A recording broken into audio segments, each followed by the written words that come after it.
साथियों नमस्कार, मैं हरिश्चंद्र बर्णवाल इस वीडियो में आप सभी का स्वागत करता हूं।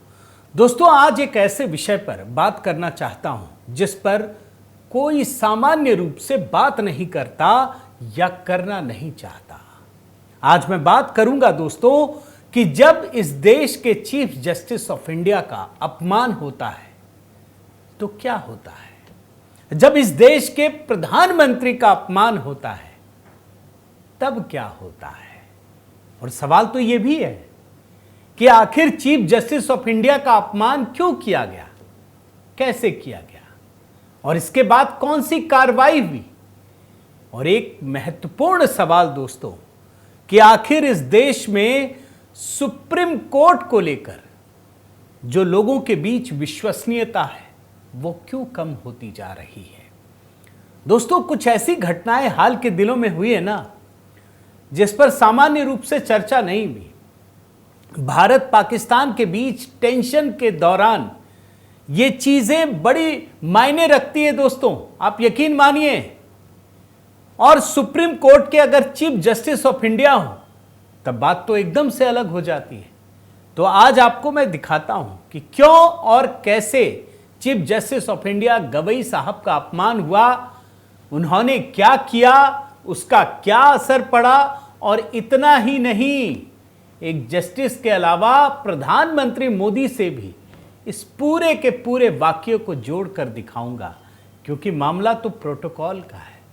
मैं निवेदन करता हूं दोस्तों कि इस विषय पर अपनी बात जरूर रखिएगा, कमेंट कीजिएगा, लाइक कीजिएगा और साथ ही HB मेलोडी पर जो नया गीत अपलोड किया है उसे जरूर देखिएगा। और हाँ दोस्तों, आज ही HB पोएट्री पर पहली पोएट्री अपलोड कर रहा हूं ऑपरेशन सिंदूर पर, तो उसे ज़रूर देखिएगा, मैं पिंड भी कर दूंगा। तो आइए सबसे पहले आपको कुछ चीज़ें दिखाता हूं दोस्तों। ये खबर देखिए, स्वागत में न पहुंचे DGP, कमिश्नर भी नदारद, नाराज CJI गवई बोले बात यहां इज्जत की है।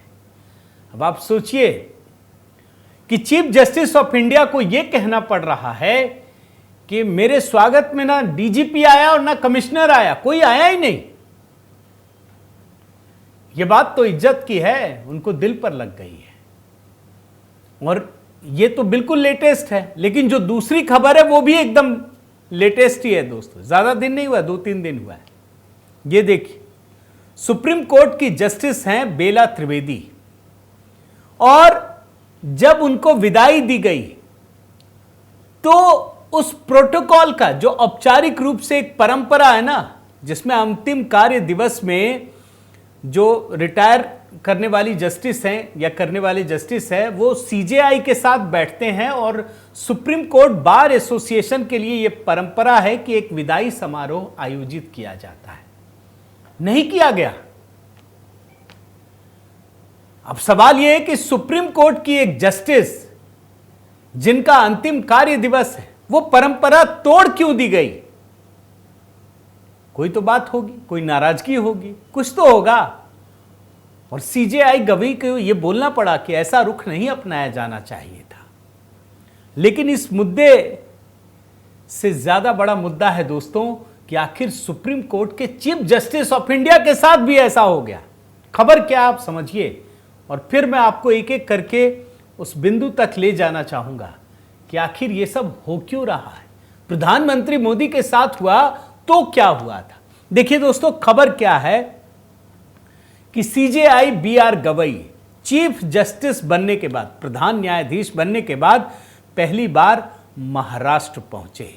और जब वो पहुंचे मुंबई तो उनकी अगवानी के लिए राज्य के मुख्य सचिव, पुलिस महानिदेशक या पुलिस आयुक्त कोई भी रिसीव करने नहीं पहुंचा और कोई भी उनके कार्यक्रम में नहीं था। इससे उनको बुरा लगा, उनके दिल को ठेस पहुंची, वो नाराज हुए। BR गवई दोस्तों महाराष्ट्र और गोवा की बार काउंसिल के आयोजित सम्मान समारोह के लिए मुंबई पहुंचे थे। और तब उन्होंने एक बात कही, बड़े ध्यान से सुनिए। देखिए क्या है, कभी कभी लगेगा ये प्रोटोकॉल बड़ी अच्छी चीज है, होना चाहिए, और जो लिखा है वही तो हम कह रहे हैं। उन्होंने क्या कहा पहले सुनिए। वो ऐसी छोटी चीजों पर ध्यान नहीं देना चाहते, लेकिन उन्होंने इस बात पर जोर दिया कि लोकतंत्र के सभी तीनों स्तंभ हैं, अगर उन्हें एक दूसरे के प्रति सम्मान दिखाना चाहिए। और सीजेआई गवई ने क्या कहा, मैं कोट अनकोट में पढ़ता हूं दोस्तों। मैं जब वहां पहुंचा तो महाराष्ट्र के मुख्य सचिव, पुलिस महानिदेशक या मुंबई पुलिस आयुक्त मौजूद नहीं थे। अगर वे नहीं आना चाहते थे तो उन्हें सोचना चाहिए था कि मेरे शपथ ग्रहण के बाद पहली बार यहां पहुंचने पर ऐसा करना सही रहेगा या नहीं रहेगा। अच्छा, जैसे ही इन्होंने बात की, क्योंकि इनको बुरा लग गया, ये पता चल गया भैया हर किसी को कोर्ट जाना है, ये तो कोर्ट के बाहर का मामला है। और आजकल आप जानते हैं कि जुडिशियल एक्टिविज्म अपने देश में चरम पर है।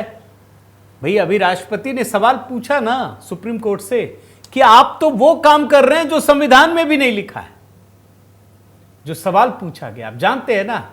इसके बाद दोस्तों सीजेआई गवई का कुछ और भी प्रोग्राम था मुंबई में। कुछ ही घंटे के बाद सीजेआई दादर में चैत्य भूमि पहुंचे, बीआर अंबेडकर को श्रद्धांजलि दी और यहां पर मुख्य सचिव सुजाता सौनिक, पुलिस महानिदेशक रश्मि शुक्ला और पुलिस कमिश्नर देवेन भारती सब पहुंच गए। मगर बात यहां खत्म नहीं हुई दोस्तों, इस बात को ध्यान रखिए। भाई चीफ जस्टिस ऑफ इंडिया ने जो कहा उसके बारे में बड़े ध्यान से सोचने और समझने की जरूरत है। उन्होंने इशारों में एक बड़ी बात कही, और वो बात क्या है मैं आपको बताता हूं। वो कहते हैं कि वो छोटी छोटी बातों में उलझना नहीं चाहते, लेकिन इसे सार्वजनिक रूप से बताने की जरूरत महसूस हुई ताकि लोग इसके बारे में जानें। और हल्के फुल्के अंदाज में ही कहा उन्होंने, मैं गौर से सुनिएगा इस बात को। अगर मेरी जगह कोई और होता तो अनुच्छेद 142 के बारे में चर्चा होने लगती। अब यहां पर मामला फंस गया दोस्तों। यह आर्टिकल 142, आर्टिकल 142 क्या है? क्यों कहा उन्होंने कि अगर मेरी जगह कोई और होता तो आर्टिकल 142, आर्टिकल 142 की चर्चा होने लगती। फिर मैंने कहा कि अब तो अपने को संविधान की पुस्तक लाना पड़ेगा। तो ये दोस्तों फिर से मैंने इस पुस्तक को उठाया, मैंने कहा कि इसको जरा देख लिया जाए, आर्टिकल 142 क्या है, और आपको पढ़ करके सुनाता हूं क्या है ये। आर्टिकल 142 में 2 पॉइंट है। पॉइंट 1, पॉइंट 2 इसका हेडर है उच्चतम न्यायालय की डिक्रियों और आदेशों का प्रवर्तन और प्रकटीकरण आदि के बारे में आदेश। और पार्ट 2 में पढ़ता हूं, सुनिएगा बड़े गौर से। संसद द्वारा इस निमित्त बनाई गई किसी विधि के उपबंधों के अधीन रहते हुए उच्चतम न्यायालय को भारत के संपूर्ण राज्य क्षेत्र के बारे में किसी व्यक्ति को हाजिर कराने के, किन्हीं दस्तावेजों के प्रकटीकरण या पेश कराने के अथवा अपने किसी अवमान का अन्वेषण करने या दंड देने के प्रायोजन के लिए कोई आदेश करने की समस्त और प्रत्येक शक्ति होगी।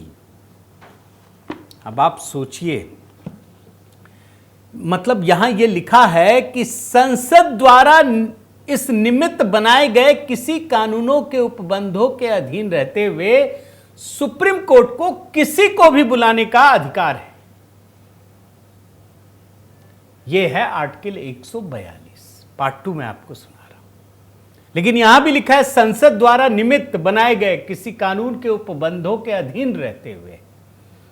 लेकिन इससे बात आपको पूरी समझ में नहीं आई होगी दोस्तों, कि अगर सुप्रीम कोर्ट के चीफ जस्टिस ऑफ इंडिया गए, प्रोटोकॉल का तो पालन होना ही चाहिए, मैं तो मानता हूं, लेकिन यह बात क्या है इस बारे में दोस्तों जगदीप धनखड़, जो देश के वाइस प्रेसिडेंट है, राज्यसभा के चेयरमैन हैं, उन्होंने कहा, हाल ही में जब सुप्रीम कोर्ट ने राष्ट्रपति और राज्यपाल को लेकर फैसला सुनाया, उन्हें आदेश दिया गया, तब जाकर के उपराष्ट्रपति जगदीप धनखड़ ने इस पर गंभीर सवाल उठाते हुए कहा था कि अनुच्छेद 142 लोकतांत्रिक शक्तियों के खिलाफ एक परमाणु मिसाइल बन गया है जो न्यायपालिका को 24/7 उपलब्ध है। इसी आर्टिकल के बारे में बोला था उन्होंने कि यह न्यूक्लियर मिसाइल बन गया है। और यह सवाल तो है दोस्तों, बना हुआ है। देखिए, पालन तो होना चाहिए, लेकिन सवाल है कि आप डरा करके करेंगे या कैसे करेंगे। यह सवाल तो उठता है ना कि क्या आप डराएंगे धमकाएंगे तब होगा। भाई, कानून का तो पालन होगा, लेकिन यह स्वाभाविक रूप से क्यों नहीं हुआ। मैं उपराष्ट्रपति साहब का वो बयान सुनाता हूं, बड़े गौर से सुनिए। 5 out of 8 would mean interpretation will be by majority. Or 5 constitutes more than majority in 8. But leave that aside. Article 142. Article 142 has become a nuclear missile against democratic forces, available to judiciary 24/7. देख रहे हैं क्या कह रहे हैं। Now 5 out of 8 would mean interpretation. ये बाकी चीजें तो कह ही रहे हैं। ये कह रहे हैं article 142 has become a nuclear missile against democratic forces available to judiciary 24/7। यही बात चीफ जस्टिस ऑफ इंडिया ने कहा। अब मैं जब खबर दिखा रहा हूं दोस्तों, तो प्रोटोकॉल के बारे में भी बता देता हूं कि आखिर प्रोटोकॉल क्या है। चीफ जस्टिस ऑफ इंडिया जब किसी राज्य का दौरा करते हैं तो उनकी स्वागत से लेकर, अगवानी से लेकर स्वागत ठहरने तक में प्रोटोकॉल का पालन किया जाता है। इस दौरान राज्य के प्रमुख अधिकारी, डीजीपी, बाकी ऑफिसरों को वहां प्रकट रहना चाहिए, उपस्थित रहना चाहिए। मंत्री हो तो मंत्री को भी रहना चाहिए। बहुत अच्छी बात है। लेकिन अब मैं आपको दोस्तों प्रोटोकॉल की ही कुछ कहानी दिखाता हूं, प्रधानमंत्री से जुड़ी हुई। क्या आपको पता है, प्रधानमंत्री विपक्ष के किसी राज्य में पहुंचते हैं, यह नियम है कि अगर प्रधानमंत्री किसी राज्य में जाएं तो यह प्रोटोकॉल है कि उस राज्य का मुख्यमंत्री उनके स्वागत में होना ही चाहिए। यह प्रोटोकॉल है। मैं सिर्फ एक एग्जाम्पल एक आध दिखा दे रहा हूं। अधिकतर राज्यों में पालन नहीं होता जो विपक्ष का है। तेलंगाना में 6 महीने में 3 बार गए और केसीआर नहीं पहुंचे, प्रोटोकॉल का पालन नहीं किया। क्या उन्होंने इस तरह की बात कही थी कि मैं तुमको बर्खास्त कर दूंगा, 356 लगा दूंगा? मैं तो जरूर कहूंगा, आप कमेंट करके कहिए कि इसी को मिसाल लेकर के ये प्रधानमंत्री मोदी को बोलना चाहिए कि आपने प्रोटोकॉल तोड़ा, मैं 356 लगा दूंगा, मैं राष्ट्रपति शासन लागू कर दूंगा। आप सहमत हैं नहीं? अब जरूर बोलिएगा। देखिए, सिर्फ बयान पे ही बात हो रही है, ना तो नियत पे, ना मंशा पे, किसी पे नहीं। सिर्फ आलोचनात्मक तरीके से हम देखने की कोशिश कर रहे हैं। और इतना ही नहीं दोस्तों, प्रधानमंत्री मोदी की एक और बात आपको दिखाता हूं। उन 2021 की घटना है, इस फोटो को देखिए बड़े ध्यान से। प्रधानमंत्री मोदी बंगाल और उड़ीसा पहुंचे हैं। चूंकि बहुत सारी जनहानि हुई थी, ममता बनर्जी हेल्प मांग रही थी, सेंटर ने तुरंत हेल्प देने की पेशकश की, खुद प्रधानमंत्री पहुंचे। और आप जानते हैं, तूफान प्रभावित बंगाल में वो बैठक कर रहे थे। देख रहे हैं, एक साइड तो अधिकारी बैठे हैं केंद्र सरकार के, दूसरी साइड पूरा खाली। ममता बनर्जी ना केवल प्रोटोकॉल तोड़ा, इस बैठक में गायब हो गई। जहां प्रधानमंत्री बैठे हैं, गवर्नर बैठे हैं, ये धनखड़ साहब ही हैं, देख लीजिए, गवर्नर थे उस समय। और छोड़िए, जो मुख्य सचिव है ना, अल्पन बंदोपाध्याय, वो भी नहीं थे। अरे भाई, ये आईएएस आईपीएस तो केंद्र सरकार के अधीन ही होता है ना। कोई नहीं पहुंचा, आप सोचिए।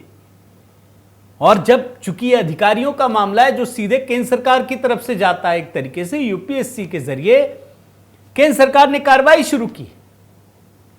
दिल्ली में मामला चलेगा। आज तक बता दे रहा हूं, मैं तो रिसर्च करके थक गया, मुझे कुछ नहीं मिला कि इसका अंतिम क्या हुआ। इनको दिल्ली बुलाया गया, ये आए नहीं। आज तक ये कोर्ट कचहरी में मामला फंसा हुआ है।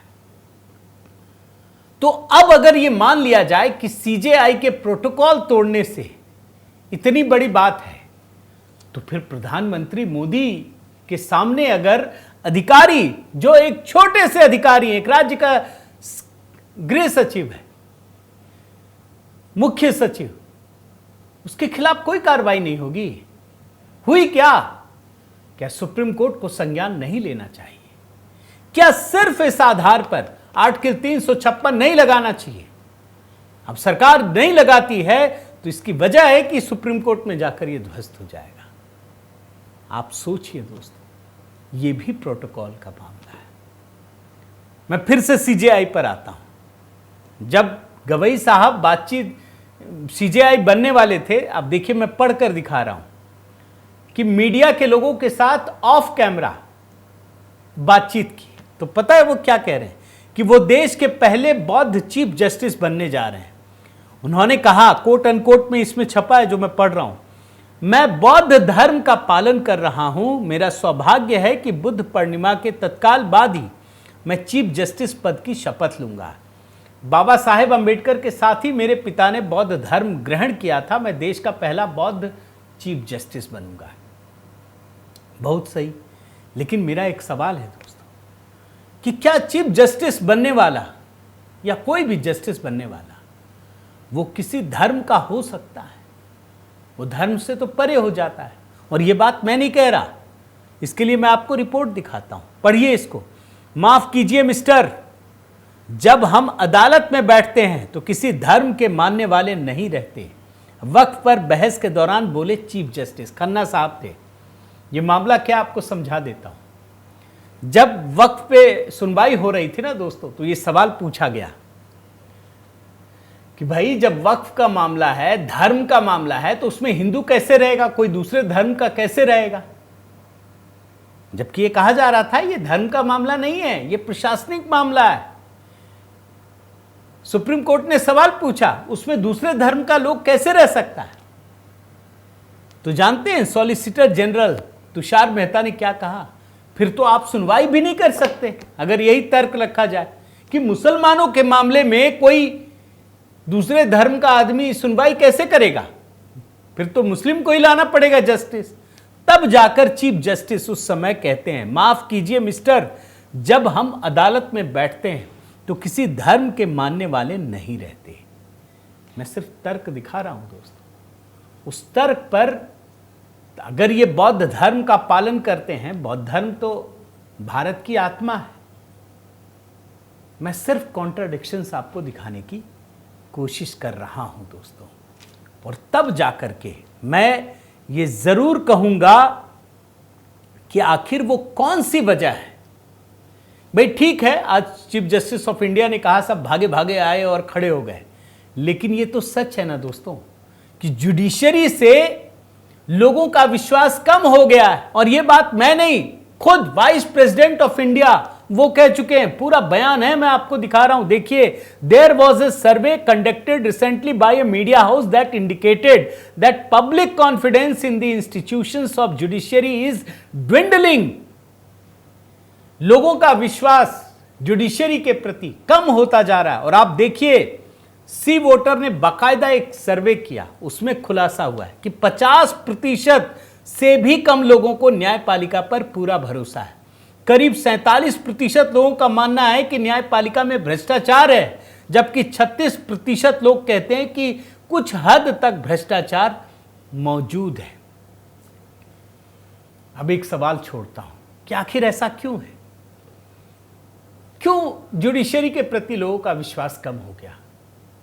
अब मैं एक बात कहता हूं, क्या इस देश का कोई भी नागरिक, हम जान ले कि वो बहुत तेज है, बहुत ब्रिलियंट है, क्या ये कह सकता है कि वो हाई कोर्ट सुप्रीम कोर्ट का जज बन जाएगा? क्यों नहीं कह सकता? क्योंकि कोई एग्जाम ही नहीं होता। आप बहुत टैलेंटेड है, आप बहुत पढ़ने वाले, एक क्लर्क से लेकर के चीफ सेक्रेटरी तक अगर आपको बनना है तो आप अगर मेहनती हैं, आप टैलेंटेड हैं, एग्जाम दीजिए, इंटरव्यू दीजिए, सब कुछ दीजिए, आप निकल के पहुंच जाएंगे अगर बिल्कुल निष्पक्ष तरीके से सब कुछ हो। लेकिन आप जज तो बन नहीं सकते। जज के लिए तो कॉलेजियम से ही होता है।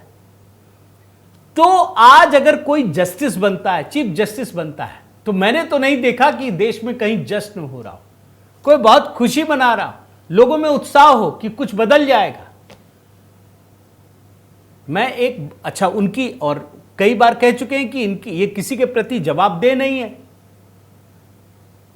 और इसीलिए दोस्तों मैं आपको कुछ चीजें दिखाता हूं। देखिए क्या है, कॉलेजियम की वजह से सुप्रीम कोर्ट के 279 जजों में से 32 के पारिवारिक संबंध हैं, यानी कहीं ना कहीं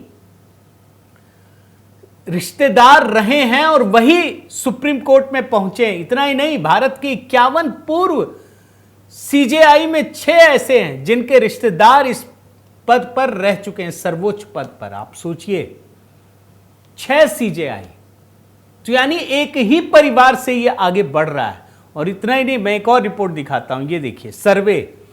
हाई कोर्ट के 50 और सुप्रीम कोर्ट के 33% जज चंद घरानों के बेटे भतीजे।